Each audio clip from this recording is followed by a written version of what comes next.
우리 옆 사람과 인사하도록 합시다. 주님의 이름으로 환영합니다.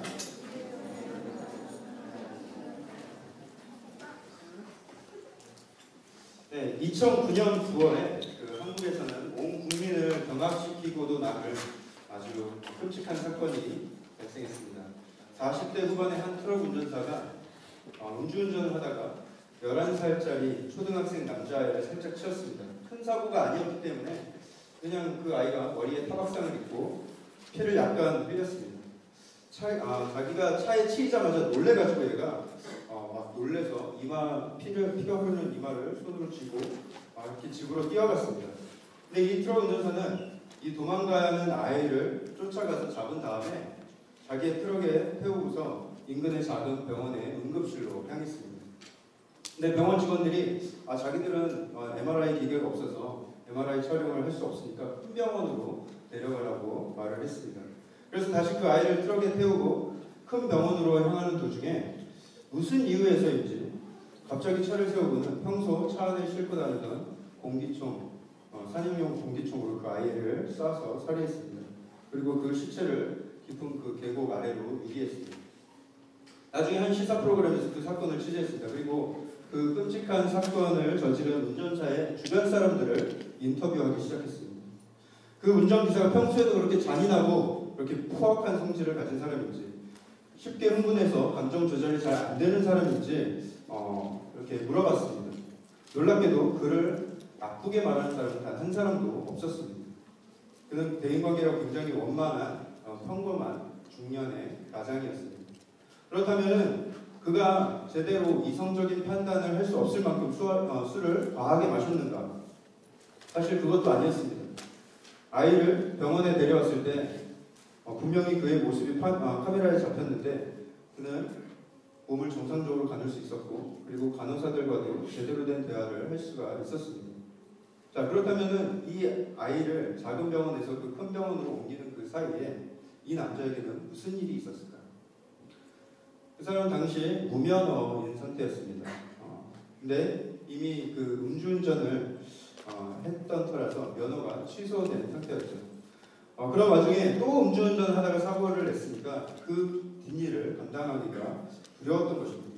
그 아이를 태우고 가는 그 짧은 시간 동안 그 외진 계곡길을 달리면서 사악한 그 악마의 속삭임에 그는 속고 말았던 것이죠. 그리고 그는 평생 돌이킬 수 없는 어리석은 판단을 하기에 이르릅니다. 그 짧은 시간, 그 갈등 끝에 결국 공기총으로 아이를 살해하고 그리고 시체를 유기하는 그런 끔찍한 범죄를 저지르게 된 것이죠. 긴급 체포된 이 트럭 운전사를 기자가 찾아가서 인터뷰를 했습니다. 왜 그런 짓을 저질렀습니까? 묻자 그는 대답했습니다. 저도 잘 모르겠습니다. 제가 미쳤었나 봅니다. 아까도 말했지만 그는 대인관계가 원만하고 그리고 사회생활도 잘하던 평범한 중년의 남성이었습니다. 어쩌면 평소에 안 그럴 사람이 그런 일을 저질렀다는 사실이 우리를 더 놀라게 하고 동시에 우리 자신의 연약함을 발견하게 됩니다. 또 우리가 죄의 유혹과 악한 마귀의 속삭임에 언제나 노출되어 있다는 사실을 우리가 알 수 있습니다. 우리가 조금만 정신 차리지 않으면 언제든 우리도 그런 공격에 무너져서 악한 죄를 지을 수 있는 것이 바로 우리의 모습이라는 것이죠. 여러분들은 삶을 되돌아볼 때 내가 그때 왜 그랬지? 내가 무슨 정신으로 그런 짓을 했지? 라고 후회할 정도로 지금 생각하기에 남들한테 말하기조차 부끄러운 그런 어처구니 없는 잘못을 했던 경험이 있지 않으십니까? 평소 같았으면 내가 절대로 그러지 않았을 것을 다시 내가 지금 돌이켜보면 내가 그때 무슨 생각으로 그런 짓을 저질렀지? 싶을 정도로 어리석은 일들을 저지른 적이 누구나 한 번쯤은 있을 거라는 것이죠.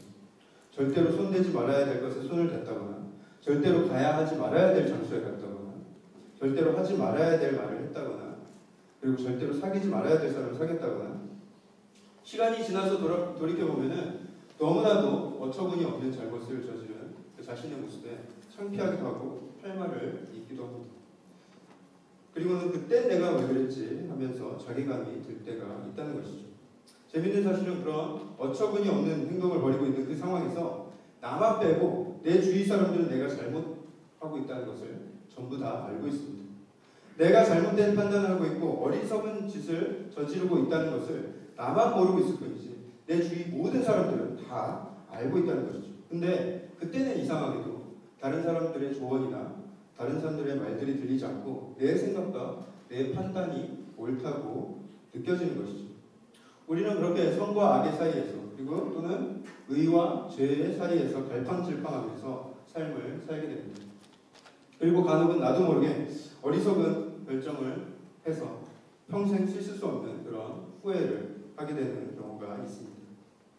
이처럼 죄를 구별하고 판단하는 문제는 결코 그냥 이성적이고 논리적인 문제라기보다는 눈에 보이지 않는 마귀들과의 치열한 영적인 싸움입니다. 많은 경우에 우리는 죄가 나쁜 줄 알면서도 그리고 그렇기 때문에 하지 말아야 할 것을 알면서도 죄를 지을 때가 많이 있습니다. 마귀의 집요한 공격에 당하기가 쉽다는 것이죠. 마귀는 순간순간에 우리의 생각에 말을 걸어봅니다. 그리고 매우 그럴싸한 방법으로 우리의 죄를 정당화시키고 그리고 우리의 판단을 흐려놓습니다. 우리 모두는 그런 마귀 유혹에 매 순간 노출되어 있습니다. 마귀는 자지도 않고 졸지도 않고 24/7 우리를 넘어뜨리려고 하고 있습니다. 자, 이렇게 집요하게 물고 늘어지는 마귀와의 싸움에 우리가 어떻게 대처해야 될까? 오늘 말씀을 통해서 우리에게 주신 해답을 우리 함께 보도록 하겠는데요. 그런 죄의 유혹을 이길 수 있는 방법이 무엇인지 오늘 말씀을 통해서 우리 함께 찾아보도록 하겠습니다. 오늘 우리에게 주신 말씀은 에베소서 5장의 말씀입니다. 에베소서 5장. 자, 여러분들이 그 에베소서를 찾으시는 동안 제가 이 에베소서에 대해서 간략하게 설명을 드리겠습니다.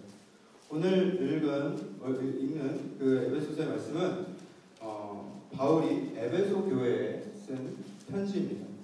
당시 에베소 교회라는 곳은 에베소라는 곳은 우리가 살고 있는 지금 이 시대의 환경보다 훨씬 더 비도덕적이고 심각하게 타락한 문화를 가지고 있는 사회였습니다. 우리는 그래도 혼외 정사를 하거나 매춘하는 것 이런 것들은 굉장히 좀 죄로 여기고 좀 문제시 여기는 사회에 살고 있는데 당시에는 그런 성적인 것들이 아무렇지도 않게 행해지고 그리고 죄라고 여겨지지도 않는 사회였습니다. 오히려 그렇게 성적으로 문란한 행위들이 그들이 믿고 있던 그 이방신들에게 행하는 그런 종교 행위 중에 하나라고 생각을 했을 뿐이었습니다. 전혀 죄책감이 없었고요. 지금 우리의 문화가 한참 더 심각한 상황이었다고 말할 수가 있습니다. 그런 사회에 살고 있는 사람들에게 사도 바울이 여러 가지 성도로서 지켜야 할 것들을 나열하고 있습니다.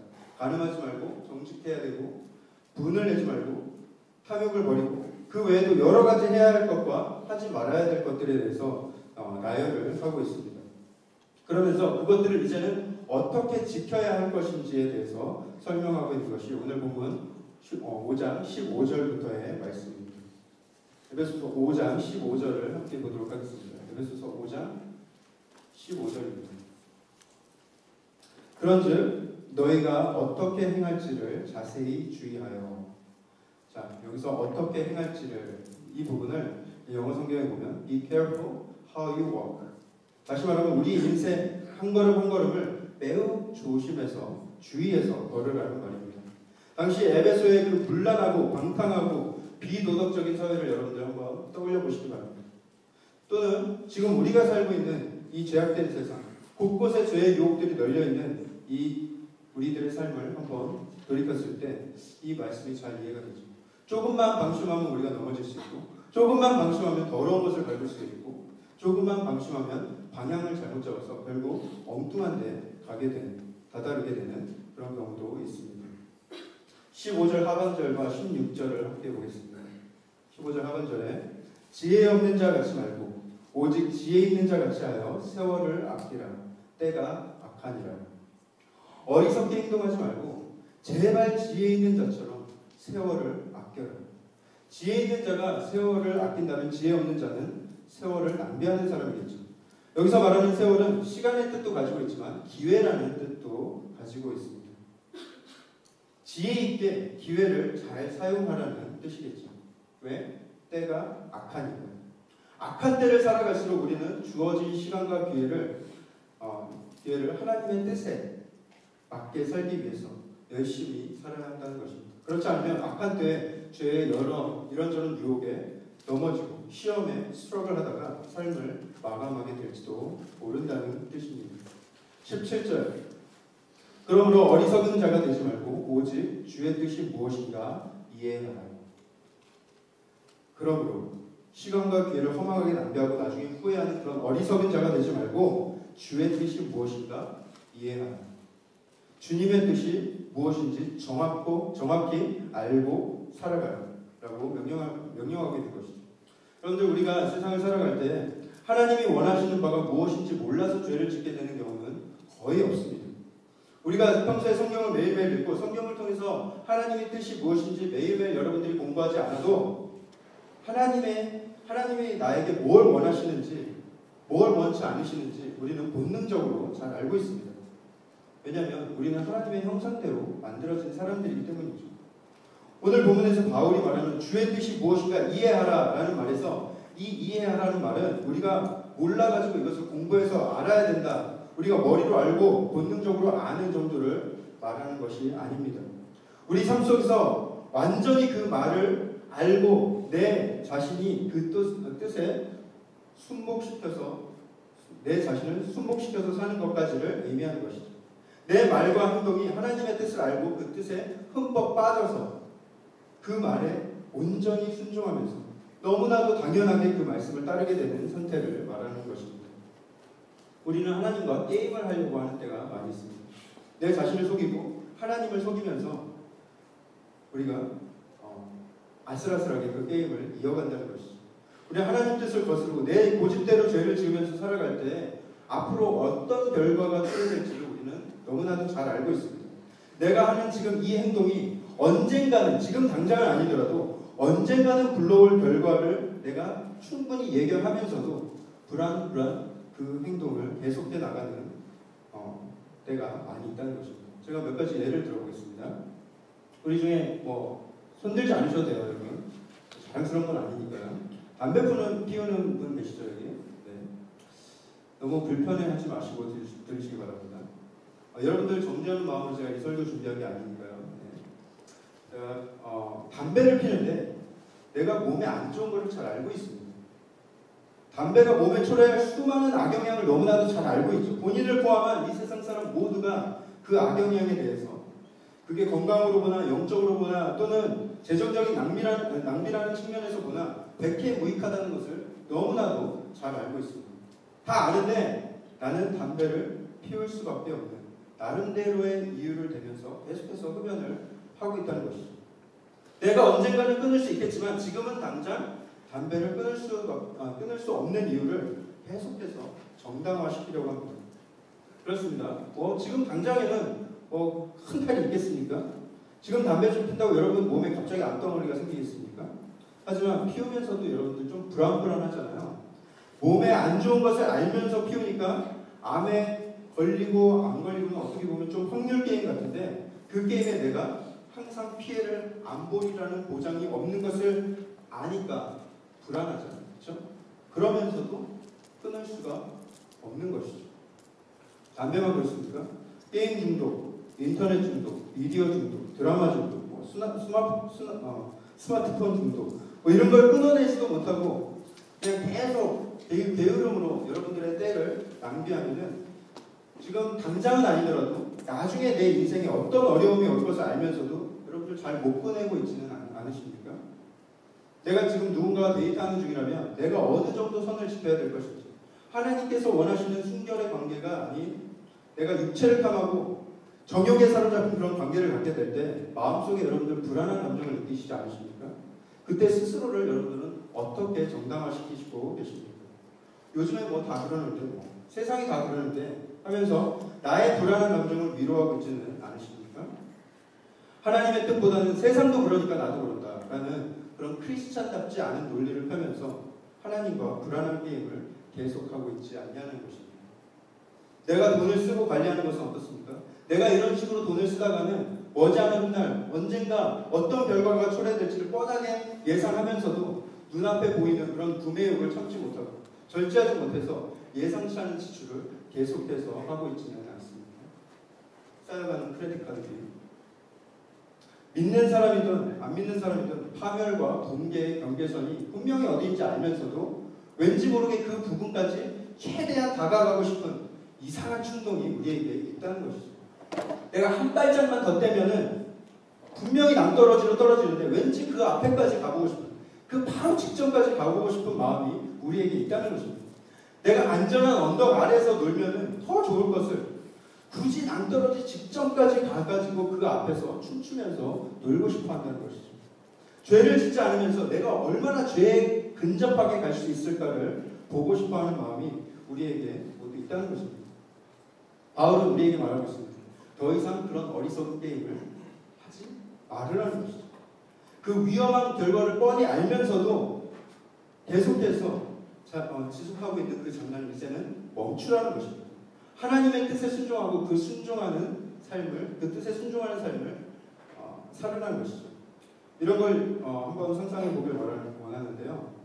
예수님이 푸른 초원 한가운데서 양떼를 거느리고 계십니다. 넓은 초원의 한가운데서. 그런데 저쪽 멀리에 절벽이 있습니다. 예수님은 양떼들이 자유롭게 다니는 것을 허락하시지만 절벽에서 떨어져 죽는 건 원하지 않으시겠죠. 그런데 양들은 그 초원 한가운데에 계신 예수님 곁에 이렇게 안전하게 머물기보다는 절벽 바로 앞에까지 가서 뛰어놀길 원하고 있습니다. 아직 떨어지지도 않았고요. 아직 예수님의 시야에서 벗어난 것도 아니에요. 하지만 예수님은 마음을 졸이면서 그 양들을 예의주시하고 있고요. 그리고 양들은 예수님의 눈치를 받으면서 떨어질까요? 말할까요? 하면서 예수님과 장난을 치고 있는 것이죠. 그 게임을 계속해서 즐기고 있습니다. 자, 여러분들은 어떤 양에 가까우십니까? 예수님 곁에서, 예수님의 보호 아래서 평온하게 순종하면서 풀을 뜯고 계십니까? 아니면 절벽 앞에서 예수님을 놀리듯이 그 위험한 장난을 치고 계시지는 않으십니까? 오늘 성경 공부 시간에도 여러분들 비슷한 내용을 나누게 되겠지만 우리가 신앙생활을 하고 예수를 믿는다는 것은 죄를 안 짓는 삶이 아닙니다. 예수를 믿는다는 것은 예수님의 뜻에 순종하는 삶을 말하는 것입니다. 죄를 짓지 않는 삶을 사는 것과 예수님의 뜻에 순종하면서 사는 것 둘 다는 굉장히 좋은 것이긴 하죠. 죄를 안 짓는 것도 예수님의 뜻일 수도 있고요. 하지만 그 두 가지 삶에 있어서의 마음가짐과 자세가 분명히 다르다는 것입니다. 단순히 내가 소극적으로 죄를 안 지겠다라는 마음에서 우리는 반드시 더 나아가서 예수님 말씀에 순종하는 삶을 살아야 되겠다라는 마음을 갖는 것이 진정한 크리스찬의 자세라는 것입니다. 오늘 17절 말씀 다시 한번 보겠습니다. 17절 말씀 우리 함께 읽을까요? 17절 시작.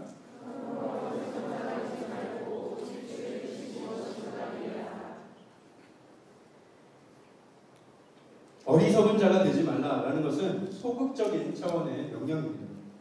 믿는 자들아 최소한 어리석은 자는 되지 마라. 그러나 더 적극적으로 주의 뜻이 무엇인가 이해하고 그의 말씀에 순종하는 사람이 되라라는 것이죠. 18절에도 비슷한 표현이 나옵니다. 18절 우리 함께 읽겠습니다. 18절 시작.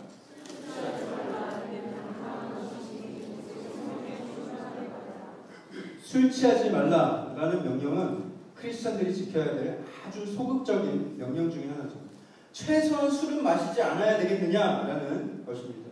여러분들 중에 술을 마셔야 하나 말아야 하나 하는 문제로 고민하고 계신 분이 있다면 여러분들 잘 들으시기 바랍니다. 여기에서 바울이 이 편지를 읽는 사람들에게 말하고자 하는 것은 술 취하지 말라라는 게 포커스가 아닙니다. 바울의 포커스는 성령의 충만을 받으라는 것이 포커스입니다. 술에 취하는 것은 하나님의 뜻에 어긋나는 일이니 하지 말아라. 하지만 그게 다가 아니라 성령의 충만을 받아라 라는 것이죠. 여러분들이 술자리에서 분위기 맞추느라고 술 한두 잔 하는 거 그거 자체가 죄가 아니죠. 하지만 술 한두 잔이 서너 잔 되고 서너 병 되고 그렇죠? 그러다 보면 술로 인해서 다른 죄를 짓는다거나 다른 불쾌한 경험을 하게 되는 경우가 얼마나 많이 있습니까? 내가 어떤 자리에 앉을 것인지도 지혜롭게 판단해서 하나님의 뜻을 거스르는 자리가 아니라면 뜻을 거스르는 자리라면 우리는 반드시 그 자리를 피해야 합니다. 그리고 적극적으로 더 나아가서 하나님이 원하시는 자리에 우리가 임해야 하는 것이죠. 여러분들이 그 술 파는 그 리커스토어의 그 간판을 본 적이 있을지 모르겠는데 리커스토어 이름 다음에 그 와인 앤 스피릿라는 그런 표현을 해놓았습니다. 예로부터 그 미국에서 강한 독주를 표현하는 데 있어서 스피릿이라는 표현을 썼습니다. 독주에 영혼 또는 귀신이라는 뜻의 별칭을 사용한 이유가 무엇일까요? 이 술이 들어가면 평소에 하지 않았던 행동과 생각, 그런 것들이 여러분들의 모습에서 막 나타나기 시작합니다. 뭔가에 홀린 사람처럼 술만 마시면 이상하게 변하게 되는 것이죠. 바울은 이 술과 성령을 대조시키면서 술에 취하지 말고 성령에 취한 사람이 되어라 라고 명령하고 있는 것이죠. 내가 담배 한 군데 피우는 것 자체가 죄입니까? 저는 담배 피우는 것 자체는 죄가 아니라고 생각합니다. 하지만 죄는 무엇인지 아십니까? 힘들고 스트레스 받는 상황에서 하나님을 의지하지 않고 그 니코틴과 뿌연 연기에 의존하는 그 마음이 죄입니다. 또한 내가 앞으로 내 건강에 어떤 악영향이 생길지 뻔히 알면서도 성령이 거하시는 이 몸을 연기불뚝으로 만드는 그것이 바로 죄입니다. 여러분들 담배 끊으셔야 합니다. 단순히 담배 끊는 것에 그치는 것이 아니라 또한 하나님께서 주시는 그 평안과 안식을 여러분들이 구하셔야 합니다. 내가 원하는 것, 내가 가지고 싶은 것, 내가 내 크레딧 카드 가지고 사회로서 사는 게 뭐가 그렇게 큰 잘못입니까? 그거 잘못 아닙니다. 원하는 것을 사는 것이 그게 뭐가 잘못입니까? 그러면 무분별하게 주제 이상으로 카드를 쓰는 것이 죄입니까? 아닙니다. 그것도 죄가 아닙니다. 그것 자체가 죄가 될 수 없죠. 하지만 나의 채울 수 없는 욕심의 노예가 되어서 나의 마음을 물질의 노예가 되고 하나님께 온전히 내어드리지 못하고 그 마음의 헛된 욕심을 채우는 헛된 것들로 헛된 욕심을 채우는 그 마음이 죄입니다. 이제 그런 행동은 그만해야 합니다. 하지만 그만함과 동시에 더 나아가서 그 공허한 마음을 하나님께서 채워주시도록 내어드려야 하는 것입니다. 사귀는 사람과 결혼 전에 잠자리 함께하는 것이 죄입니까? 그것 자체를 죄라고 말할 수 있습니까? 네, 그것은 죄입니다. 세상에서 아무리 그것을 정당화시켜도 TV에서 그리고 영화에서 그것을 아무리 당연시해도 하나님의 진리는 분명히 그것이 죄라고 말하고 있습니다. 그러니까 우리는 그것이 잘못이라는 것을 우리 스스로도 분명히 알고 있습니다. 단순히 내가 인정하기 싫고 외면하고 싶을 뿐입니다. 하나님의 말씀을 외면하는 것, 내 정욕대로 판단해서 행동하는 것, 그것이 죄입니다. 이제는 그런 육체의 소욕에서 떠나야 할 뿐만 아니라 하나님이 그 남녀 관계 사이에서 계획하신 그 귀한 일들을 발견하고 함께 그 말씀에 순종하면서 나가야 하는 삶을 살아야 합니다. 자, 이렇게 19절부터는 적극적이고 파스티브한 그런 명령이 나옵니다. 진정 하나님을 기쁘게 따르는 크리스찬이라면 이렇게 해야 한다는 것을 이제는 말해주고 있습니다. 19절부터 우리 함께 읽겠습니다. 19절 시와 찬미와 신령한 노래들로 서로 화답하며 너희의 마음으로 주께 노래하며 찬송하며 범사의 우리 주 예수 그리스도의 이름으로 항상 아버지 하나님께 감사하며 그리스도를 경외함으로 피차 복종하며. 하나님께서 우리에게 주신 율법이 있죠. 구약의 대부분의 율법이 소극적인 명령으로 가득했습니다. 너무나도 하나님의 말씀을 안 듣고 악한 일을 행하는 그 이스라엘 사람들에게 하나님께서는 뭐뭐 하지 말아라 라는 그런 네거티브한 명령을, 그런 소극적인 명령을 주셨습니다. 나 외에 다른 신을 섬기지 말라, 간음하지 말라, 도덕질하지 말라. 하지만 신약에 와서 그 명령의 성격이 조금 달라졌습니다. 예수님께서 우리에게 새로이 주신 명령들은 적극적인 명령들입니다. 나를 따르라, 가서 전하라, 서로 사랑하라, 원수를 용서하라. 자, 여러분들은 어떤 명령에 포커스를 두고 계십니까? 우리가 소극적인 명령을 지켜야 할지, 우리가 이 죄를 계속해서 지어야 될지 말아야 될지, 이런 것들을 고민하기보다는 적극적인 하나님의 명령에 한번 순종해 보시기 바랍니다. 그러면은 그 이외에 소극적인 명령들은 너무나도 자연스럽게 지켜지게 됩니다. 여러분들은 하나님을 왜 믿으십니까? 왜 교회에 다니면서 여러분들 예배하십니까? 안 그러면 찝찝하니까? 천국에 가기 위해서? 심판받지 않기 위해서? 아닙니다, 여러분. 하나님을 믿고 예배를 드리는 이유는 그 목적이 단지 하나님께 심판받지 않기 위해서, 내가 천국에 가기 위해서가 아니라 하나님께서 우리의 모습을 통해서 영광 받으시길 원하시기 때문입니다. 하나님께서 우리를 천국에 가게 만들기 위해서 만드신 게 아니라는 것이죠. 만약에 우리를 천국에 보내기 위해서 만드셨다면 왜 우리를 이 땅에 만드셨겠습니까? 그냥 천국에 만들어 놓으시죠. 우리를 향한 하나님의 뜻은 하나님의 영광입니다. 우리의 모습을 통해서, 우리의 삶을 통해서, 우리의 예배를 통해서 하나님께서 영광을 받기를 원하십니다. 그것이 우리가 지녀야 할 우리의 삶의 목표가 되어야 합니다. 나는 하나님의 영광을 위해서 살 것이다. 나의 삶의 목적은 하나님께 영광을 돌리는 것이다 라고, 그것을 위해서 여러분들이 하루하루를 살아갈 때 여러분들은 가장 행복할 수 있고, 그리고 하나님께서 그 삶을 통해서 영광을 받으시고 기뻐하실 것입니다. 내가 이걸 지켜야 하나 말아야 하나? 내가 담배를 끊어야 하나? 내가 술을 마시는 것이 옳은가? 그런가?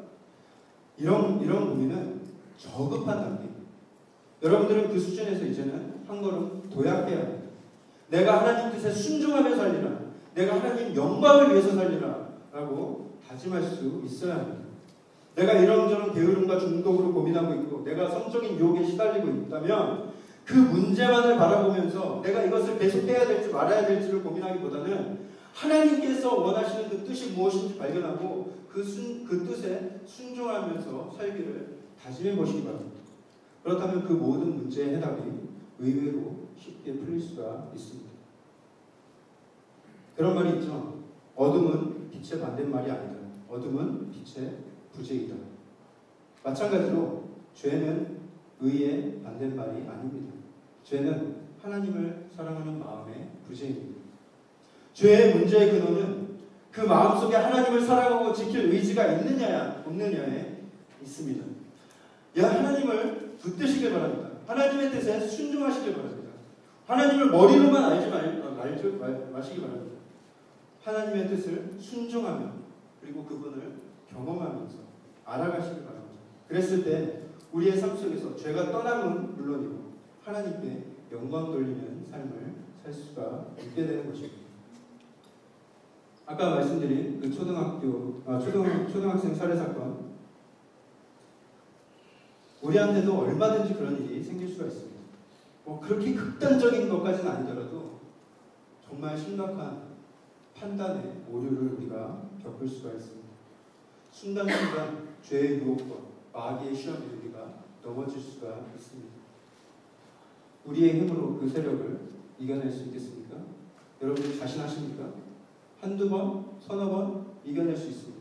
하지만 늘 승리할 수 있다고 장담할 수는 없습니다. 하지만 우리가 그 싸움에서 백전백승할 수 있는 방법이 있습니다.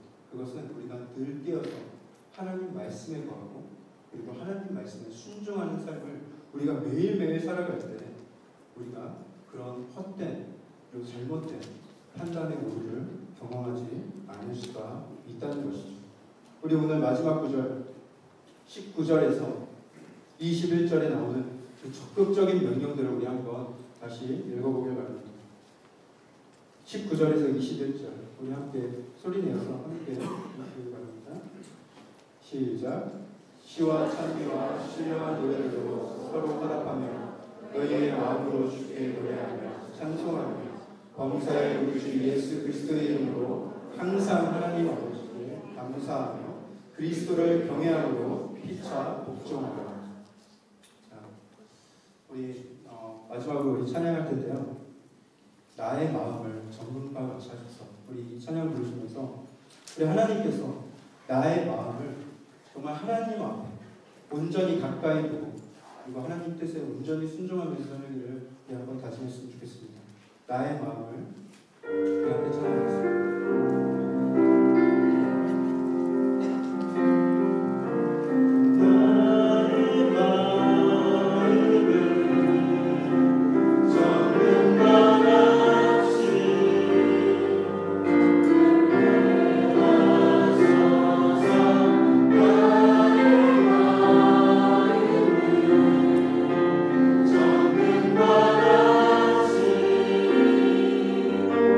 아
것 하나 없이 아버지의 뜻에 순종하면서 살게 되길 원합니다. 아버지, 저희들의 마음을 만져주시옵소서. 아버지, 이 세상의 더러운 죄악과 아버지 사탄의 유혹에